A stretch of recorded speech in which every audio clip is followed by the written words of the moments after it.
Jacksonian Democrats. Some people think they did a lot of good, and other people think they were literally the worst people in American history. But there is one thing that I do think that they screwed up on, and I think the title shows you it all.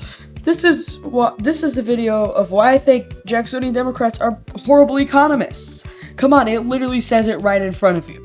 But don't go typing in the comments saying, keep this stupid opinion of yours to yourself because you're definitely wrong.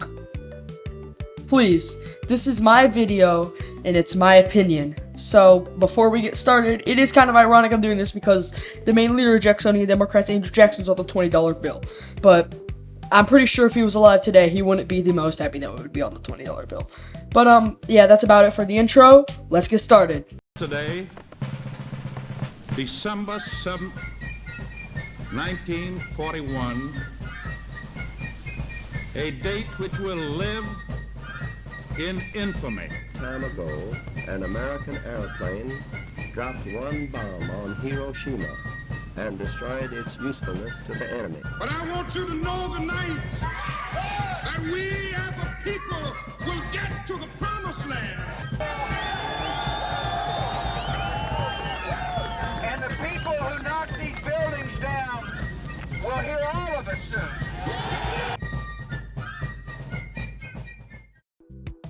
But before we keep going, let's have a brief explanation of what Jacksonian Democrats are. They're the first breed of the Democratic Party that literally still exists today. And these three people were the presidents of it: Martin Van Buren, James K. Polk, and Andrew Jackson. Now, you can argue that 14th president Franklin Pierce was a Jacksonian Democrat, but by the time Pierce took office in 1853, not only was Andrew Jackson dead, but, well, the whole Jacksonian movement had kind of died down. And the Democratic Party had kind of changed from the party of Jackson to the party of slavery, kind of. So, overall, no. But, these people, besides Polk, Van Buren and Jackson had a big role to play in economic policy. And that's what we're going to be discussing today. So, without rambling on too long, let's get started. Like, for real this time. Now, to understand this, we need to understand Jacksonian Democratic policies compared to the Whig policies. Democrats are pretty simple. They were against the national bank, they didn't really like paper money in general, and they had a laissez-faire approach to the economy. Think of Warren G. Harding, Calvin Coolidge, sorta.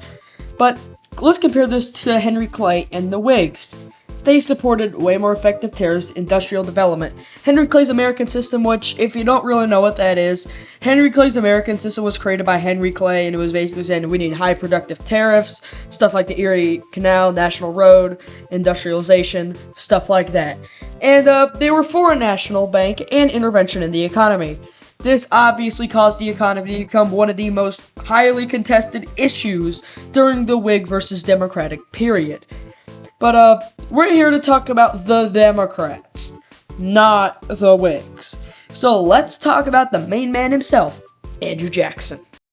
Now, before we get into Andrew Jackson specifically, two major economic things that happened shortly before Jackson took office were the Panic of 1819 under 5th President James Monroe, and the Tariff of 1828, also known as the Tariff of Abominations, by John Quincy Adams, which was right before Andrew Jackson took office. But talking about Andrew Jackson, probably his most famous economic contribution was destroying the Second National Bank of the United States. In 1832, he vetoed to recharter the National Bank, and 4 years later, after removing federal funds from it, the bank entirely collapsed. However, something that is also not that well known is the Specie Circular Act of 1836, signed by Andrew Jackson himself. And it basically said that if you were to purchase land, which is mainly in the West, because remember, Manifest Destiny, all that stuff, you would have to be paying using gold or silver, not paper money, and remember, paper money is something that Jacksonian Democrats were against. However, here's the thing. Money supply made up most of the money supply was paper money and not gold and silver. So banks started to shut down. There was zero regulation of the economy under Jackson, and overall things started to get heated and indecisive. However, by the time 8th President Martin Van Buren took office, things had already reached a boiling point, which is where we get to next. Soon enough, all these factors would commence in what is now known as the Panic of 1837, which really kicked off shortly after Martin Van Buren took office as president. Now, the panic in general could get a whole other video to itself, but a lot of it was created from, you guessed it, Jacksonian economic policies, which Van Buren was a part of, but Van Buren just so happened to be in the crossfire when the panic really began. It was the worst panic up until that point, with so many people being angry and blaming this all on the Democrats, which would definitely be helping the Whigs. Something that was a pretty big blow was that Britain was lending the United States some stuff, but due to all the banks closing down and all that stuff, that lending started to slow down. It was chaos. Martin Van Buren could really be summed up as the Herbert Hoover of the 19th century. He really just didn't do anything to fix the problems. He honestly made it kind of worse. And, he didn't really respond to it all that well. And due to all these factors, the Democrats would suffer greatly. The Whigs were really fortunate in the 1840 elections.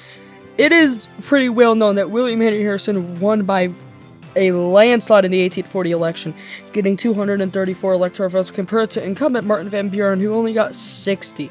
Mainly spurred on from Harrison's win was not only his campaigning, but predominantly the Panic of 1837. However, this was also the only time in the Whigs' whole history that they hold a trifecta. As you can see on those two maps on the right, they controlled the House and the Senate, which was quite a feat. Remember, the Whigs only exist for around 20 to 30 years. This is the only time they held control of both chambers, right after the Panic of 1837. The Democrats wouldn't really recover from this all that well. Even though the Panic of 1837 was resolved, it would still leave a mark on the Democratic Party, and, well, it wasn't really a good smudge on the Democratic Party, and would lead to some failures in the Democrats, and cause the Whigs to really become because before, the Whigs were kind of like a secondary party. They didn't really much. Now they were like another main political party, mainly spurred on from the Panic of 1837, which was created by, you guessed it, Jacksonian Democrats. Now, let's all wrap this up in a nice bow tie. Am I saying that Jacksonians did not have economic success? No. In fact, Andrew Jackson still remains the only president to pay off the national debt. Don't overlook that. That is really good.